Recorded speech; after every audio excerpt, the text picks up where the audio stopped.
But what I want to start the hour with is the Iowa Hawkeyes men's basketball team.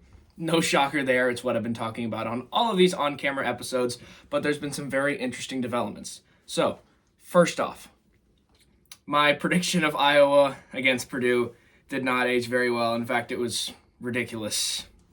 That's my bad. This is probably the most inaccurate I've ever been on this show. I'll say that first and foremost, because Iowa went to West Lafayette. They went to Purdue, and they hung around with them. They were right there. They were leading at halftime. I had a lot of confidence in this team, and I know this team had kind of fallen off and had some unfortunate struggles, like the game right before that when they lost at Maryland. But I thought that would be like a punch in the mouth. I thought that they would be more motivated, and I thought if they were that close, if we get them at Carver, we would have a better chance, and I was wrong. Purdue was very ready this time. Congratulations, Purdue. That's a good team right there, but let's see what was sort of reasons for this before I get into more of the positives in games following that. So I'm a little late to recap this one, but mostly because I was pretty upset about the result. But regardless, let's take a look at how some of our players did. So what have we said on the show? If Bennett Sturts and Tavian Banks crack 20, this team wins. Bennett Sturts got left with 19. A lot of those points were in garbage time, unfortunately. Not all of them, but there were a lot of them that came late. I'm glad he's fighting till the end, but I'm just saying like the game was kind of over for some of those. And then Tavian Banks was held to 9. That was a huge part in this loss. Cam Yawu, he had 8. Cooper Koch had 3. Alvaro Figueres had 5. Trevin Girak had 6. There were some good moments, like I believe it was Figueres who hit Bennett Sturts down low, and he makes an incredible play, and we end up getting an M1. That was while it was still relatively in hand before it got way out of hand into almost a blowout. I mean, you look at the final score, weren't within 20 actually. That's unfortunate. Now, I do think this team has a lot to build off of, and it was just a depressing performance, mainly because Purdue couldn't miss. Purdue was having a day beyond the arc, from underneath. I mean, just look across the board, because for us, it's like if Sturts and Banks are like, if Sturts hits 30, and then it's just like, it feels like it's very much on those two guys, and then everyone else pitches in, and obviously that's great, but if they're able to hold this guy down, if they're able to hold that guy down, if these guys aren't able to have really ridiculous stat lines, then this team doesn't win. That's not how Purdue operates. At least it's not how they operated last couple nights ago. Excuse me. So Trey Kaufman-Rent, he had 12. CJ Cox had 14. Fletcher Lawyer had 12. Jakari Harris, or maybe it's Gikari. I feel like it's probably Jakari. But 1, 2, 3, 4. That's 5 players crack 10. That's passing the ball all around the court. That's all of these guys equally pitching in. And it's like, well, what are you're not like on the other side? Purdue's thinking, okay, shut down Sturts, shut down Banks, and other guys. We have a lot of great players, but like those are the really guys like the high scorers where they're like, what are we supposed to do? Because Trey Kaufman-Wren, Fletcher Loyal, CJ Cox, like everybody is scoring on us, and nobody was missing often. That's a big part of it, because I mean, you look at this, when we compare it to our next game that I'm going to talk about, Iowa had a very similar stat line in terms of points at the end of the day, but they were able to play better defense, or maybe, when we get there, they weren't hitting as many shots, but Purdue was on one today. They wanted this one. They wanted a lot more than us.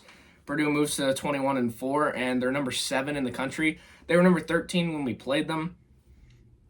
They're a really good team. They were the preseason national champions, and I know they have fallen from grace from that number 1 in the country position. Doesn't mean they're not a great team, and they certainly showed it here. Maybe it was more of my arrogance and my loyalty in my favorite team, thinking that we would really change the tide this time, but it just didn't happen.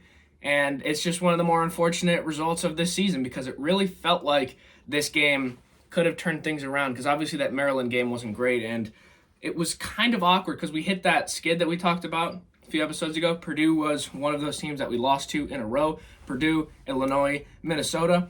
But I had confidence because Illinois, we lost at home, but Purdue, like, we lost in Lafayette. We don't lose at Carver often, and when we do lose, like, let me see how many times we've actually lost at Carver. It might have been just the Illinois game. Let me fact check this real quick, because we lost at Iowa State, at Michigan State, at Minnesota, at Purdue, at Maryland. Yeah, outside of the Illinois game, and the Illinois game was close. What was so embarrassing about this Purdue game is that we got absolutely embarrassed, flat out. They hit us in the mouth. I'm not going to try to talk that down. They deserve this. They came in ready. But it's just so embarrassing when it's your home court. You got embarrassed at home. Like when we lost to Michigan State, at least that's in Michigan State. It wasn't in front of our home crowd, in front of our alumni, in front of our current student body. So that's what's most unfortunate about this. And Iowa wasn't going to just let that happen. They weren't going to just let that happen at their home court. They did this time, but they were able to defend it in a big way in the next game. Now, I'm sorry, I kind of brushed over it. I didn't want to talk about the Purdue game too much. I'm still not happy about it. It's going to be a lot more fun to talk about in the Nebraska game. So immediately after that, we've talked about this team. It's like back and forth. It's like they lose 3 straight games, they win 6 straight games. They're really back and forth on the spectrum. And we saw that right here where they got embarrassed at home court. I hate to say it, it was an embarrassment at Carver Hawkeye Arena, pardon me. Then they host number 9 Nebraska, who we don't like. I've said that on the show again. We do not like them. We host them immediately, and they're number 9 in the country. They were a lot higher. Like, what did they start, like 20-0? They had a ridiculous start to the season before, I believe, Michigan started bringing it down. They lost a few back-to-back, but still, really great team. Iowa able to close them out 57-52. Like I said, the score was relatively similar, but there were some big changes. Now, obviously, Nebraska wasn't having as much luck as Purdue was on our court, and I think this Hawkeye team was determined. You could tell the defense was better. You could tell the pacing was better, and guys like Bennett Sturts. There's none like Bennett Sturts, the one and only. He ended up having 25 points. Cooper Koch had 10. Cam Manyawu had 2, and then Tavian Banks ends up getting 6. Alvaro Figueres had 7. If you're wondering, like, oh, you say, like, Banks and Sturts, if they both hit 20, they usually win. Well, that's a more, like, high-scoring games. We end up winning this one kind of in a low-scoring affair. Even, like, the last few minutes were kind of just, like, free throws, where it's just, like, very slow pacing and just more of a defensive battle outside of Bennett Sturts' incredible performance. But what's really interesting about this, number 23, Isaiah Howard.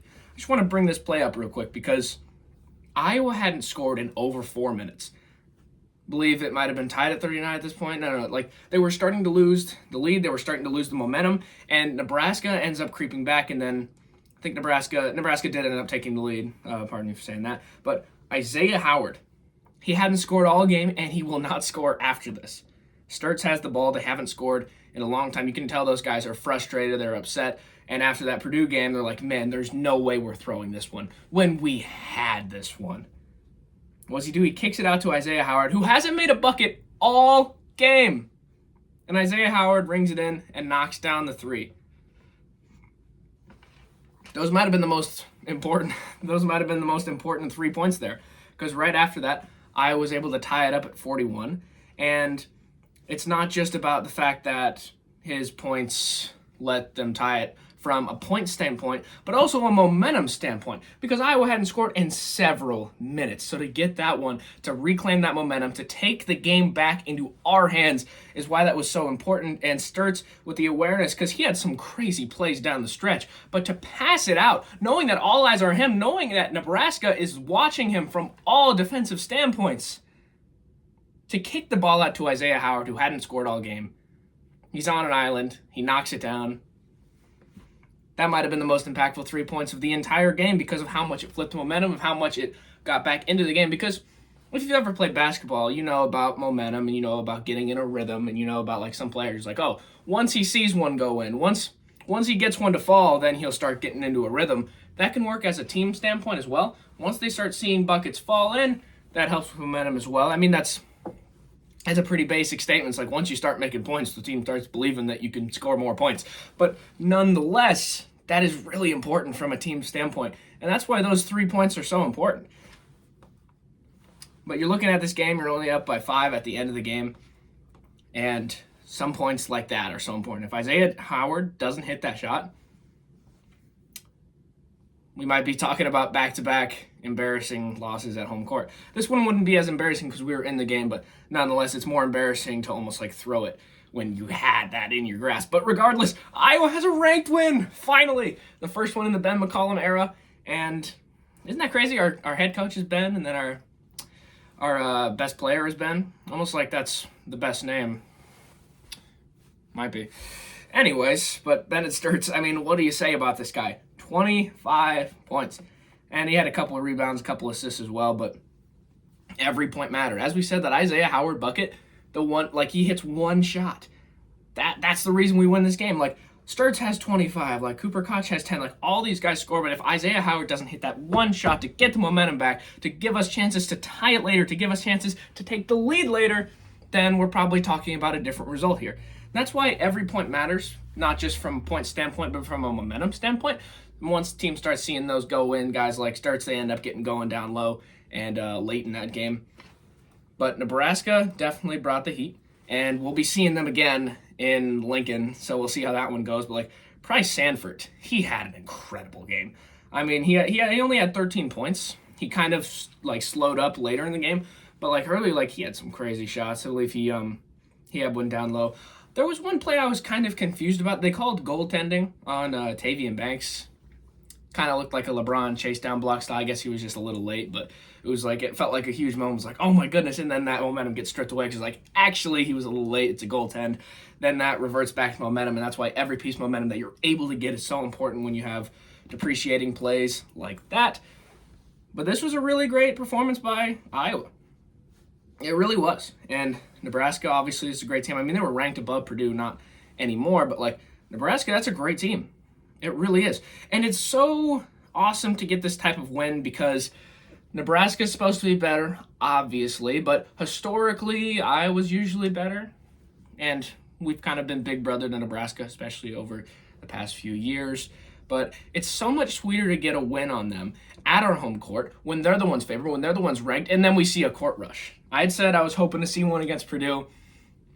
Wasn't close. That's once again, that's my bad. Please call me out on that. That's unfortunate that I did that. And I was literally like checking up on the game and like watching it because I was at work while the game was actually happening. Unfortunately, you got to do what you got to do to get the money. You know what I mean? But I was just like, oh, this is not aging well. I just said we would win. But regardless, to have this type of win against a ranked team and having it be a rival on your home court is so much sweeter. And seeing that court rush made the loss to Purdue, made the blowout loss to Michigan State, made all of these hardships worth it because it got us here. Because if we don't get blown out by Purdue, I don't know if they come in with the type of mentality or motivation that they need to take out a top 10 team that is also one of our bitter rivals. Maybe not. But all in all, I was having a solid season, honestly. It was kind of rocky, but once again, we're only in the first game of the Ben McCollum era. Let's give him some time. Let's have some patience. He's done a good job building this team, and their development of Bennett Sturts is fantastic. Dare I say he could be a game changer for an NBA team soon. Man, just a great job by Ben's all around. But they're having a great season. Now they're 19-7, and this one was so important because we were on the verge of another 3-game losing streak. Purdue ended up, they were the second team in that one in the past, so it's just like, man, if we do this again, but I was able to shut that down. And honestly, if we lose this game, it's a good chance that a tournament appearance is not in our cards. But now that we have this win, that's really so important that we did that. And immediately after this, we have to go to Wisconsin, another team that we do not like. Well, there's a lot of teams that we actually don't like. I mean, anytime in the Big Ten, you're like, I don't know. It's these Big Ten rivalries, not like they do it in the South. They have rivalries too. I'm just playing around. But they're going to play number 24, Wisconsin, next. And it's unfortunate because I don't care for Wisconsin too much. I mean, they're fine. I know some Wisconsin fans, but, they just got kind of blown out by Ohio State. We'll see what happens when the next rankings release here in a few days. So we'll see if they're still ranked. Probably not, but they're still a formidable rival, and they're going to be all eyes on us. We actually play them tomorrow, so it's good that I'm talking about this now. So for now, they're number 24 in the country, but they're just such a weird team. We were talking about how great of a year Michigan is having for basketball. Michigan State and Michigan doing great. And they ended up knocking off Michigan a couple weeks back. And then just about a week ago, the day before Valentine's Day, they host Michigan State and they blow them out. So Wisconsin's home court advantage can't be undervalued here. And I think that's why I'm so worried because we have to go to them. I mean, they blew out Michigan State. Michigan State is number 15 in the country. They have a win against Illinois, who's a very formidable opponent. We know from when we lost to them. But we have to go to Badger Stadium. Do they call it Badger Court? I don't know. I'll have to look up what they call it. I don't care enough about Wisconsin. No, I'll figure that out. But they probably won't be ranked when we play them. But they're 18-7, or 18-8, pardon me. But honestly, this is a huge game in the shifting of the Big Ten, because when you look, it's actually kind of perfect that I pulled this up, because Wisconsin is sitting right above Iowa in the Big Ten standing, because in the Big Ten, we're 9-6, they're 10-5. So we are right there with Wisconsin. If we could beat them, could jump them in the rankings, we'll see what happens tomorrow night. That's what I'm looking forward to. But when you're looking at the Big Ten as a whole, Michigan's still routing off the top. They're 15-1. Illinois is 13-3. Purdue is 12-4 in conference. Nebraska's 11-4, and then 11-4 Michigan State. And then 10-5 Wisconsin, and then there we are, sitting at 9-6. Overall, we're actually ahead of Wisconsin. We're 19-7. They're 18-8, as we just said. They had that loss to Ohio State, who's lingering behind us. And what's a little bit concerning is that a lot of our wins in the Big Ten have come from the bottom.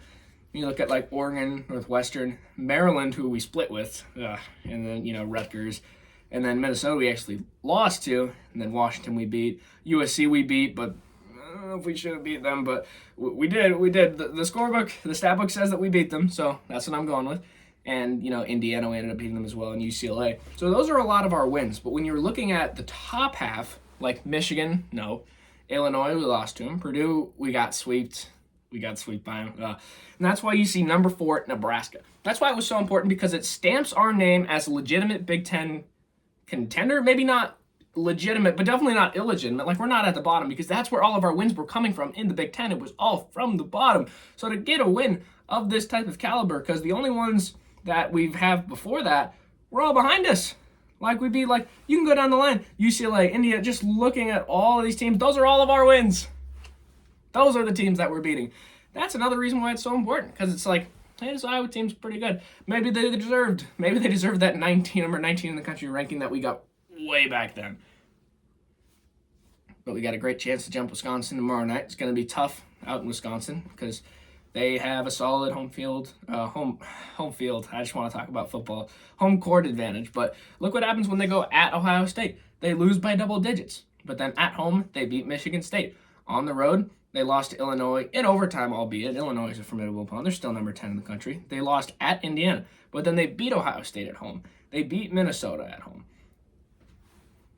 A lot of their losses have come on the road. That's why it's kind of awkward. But they actually beat Michigan on the road. I think they're a good team all around, but I think they're a tougher and fiercer opponent when they're in front of their home crowd. So that's something we're definitely going to have to worry about as Iowa goes to Wisconsin. When you're looking at some of these key players, who are we really going to have to worry about? John Blackwell, the guard, he's number 25. He had 24 points in that blowout win against Michigan State. Nicholas Boyd had 29. He's going to be number 2 at the guard position as well. Some guys to look out for. But what's interesting is that they kind of seem similar to us in a way. Where we got Sturts and Banks, and then if everyone else can chip in, that's kind of where they have where Nolan Winter has 10, but Blackwell and Boyd, they're cracking 20. When they get up there, they can win these games. So we're going to need to shut that down. It will be interesting to see how these defenses kind of come at each other when their offenses are very similar. We'll have to see what happens, but Iowa is going to end up playing Wisconsin tomorrow night. We'll see how this men's team continues to progress, as they are now going to be taking on another ranked opponent, at least for the time being. We'll see what happens to Wisconsin, but Iowa is going to be taking on their 3rd ranked opponent in a row, and we'll see if they can meet the task as they did against number 9 Nebraska.